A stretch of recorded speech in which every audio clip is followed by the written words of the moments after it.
ఈరోజు మన బోసులే నారాయణరావు పటేల్ గారు మాజీ శాసనసభ్యులు కాంగ్రెస్ పార్టీ ఇన్ఛార్జ్ ఈరోజు తానూరు మండలంలోని మొగ్లీ మసల్గా అదేవిధంగా వివిధ గ్రామాల్లో ఉన్నటువంటి ఇటీవలే వివిధ కారణాల వల్ల మరణించినటువంటి కుటుంబీకులకు పరామర్శించడం జరిగింది.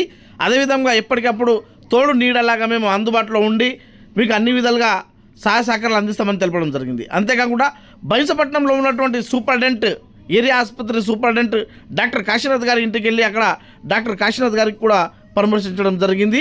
ఇటీవలే వాళ్ళ యొక్క మాతృమూర్తి అనారోగ్య కారణం వల్ల మరణించడం జరిగింది. కాబట్టి వాళ్ళ ఇంటికి వెళ్ళి అక్కడ డాక్టర్ కాశీనాథ్ గారికి ప్రగాఢ సానుభూతి తెలియపరుస్తూ ఎక్కడ ఉన్న వాళ్ళ అమ్మ ఆత్మకు శాంతి కలగాలని అక్కడ తెలపడం జరిగింది. అదేవిధంగా ఈ కార్యక్రమంలో భాగంగానే బాధిత కుటుంబీకులతో మాట్లాడుతూ నారాయణరావు పటేల్ గారు వాళ్ళకు ఒక ఆశ్వాసం ఇవ్వడం జరిగింది.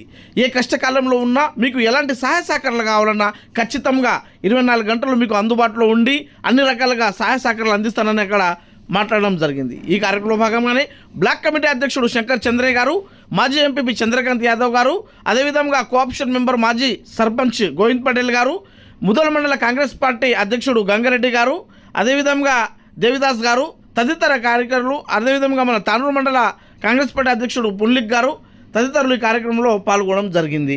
అదేవిధంగా తరుడ గ్రామానికి చెందినటువంటి సీనియర్ నాయకుడు మౌలా ఖాన్ ఇంటికి వెళ్ళి అక్కడ నారాయణరావు పటేల్ గారు వాళ్ళకు పరామర్శించడం జరిగింది.